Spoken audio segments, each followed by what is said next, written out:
မင်္ဂလာပါရွှေတောင်တန်းကုန်ပိုင်တောင်ကြီးမြို့ပါနော်ဒီမှာကြီးကျွန်တော်ပြမှာနော်ဒါကျွန်တော်တို့အိုးအရင်ခေတ်ပျော်ပွဲကလှုပ်တဲ့ကန်ဒိုဓာတ်တွေပေါ့နော်ကာဒနာဓာတ်တွေပေါ့နော်ဒီမှာကြီးလက်ရစောက်ရမ်းသိတတ်တယ်ဗျာအရင်ကနော်ခုခေတ်လက်ရနဲ့ချားစီပဲနော်ငလိတ်ကြောက်စစ်သုံးထားတယ်ပြတ်တော့ပြတ်သွားပါပြီဒီမှာပင်းလေးနဲ့ရိုက်ထားတယ်ဒီကောင်ကျွန်တော်ရိုက်ထုတ်နေတာပြန်ပြင်ဖို့ဒီမှာနော်လက်ရတွေကခုလုတ်တဲ့လက်ရတဲ့တခြားစီဒါမြမလက်ရရနော်ဒီမှာရှိုးကြည့်လိုက်ညတ်ထားတာကြီးပြားတွေသုံးပြားနဲ့ပြောဒီမှာကြီးနော်လုံးဝမိုက်တယ်ဗျာဒီကောင်ဟာဘာဂီကတော့ကောင်းတယ်အရင်ခစ်ကလေးကမလုတ်တတ်ဘူးခုတော့လုတ်တတ်ကြရင်ငါဆဲလို့ဟုတ်ပြီနော်ဟာဘာဂီတော့အရန်ပါတယ်နော်ဒါမဲ့ဒီလက်ကာတို့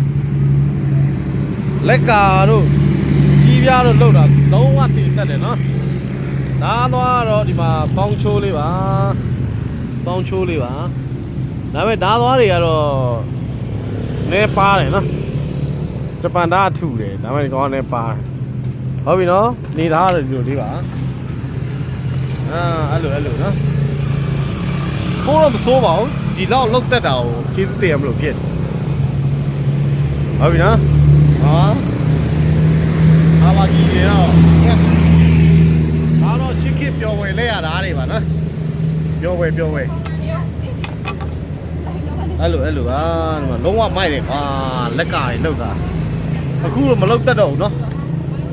ဟုတ်ပြီနော်တော်တော်မိုက်ပါတယ်လို့ချစ်စစ်တင်ပါတယ်လို့ဒါတော့ရင်ခေတ်လောက်တဲ့မြန်မာကာသနာပျော်ဝယ်လဲရတယ်ပါချစ်စစ်တင်ပါတယ်ဒါပါပဲ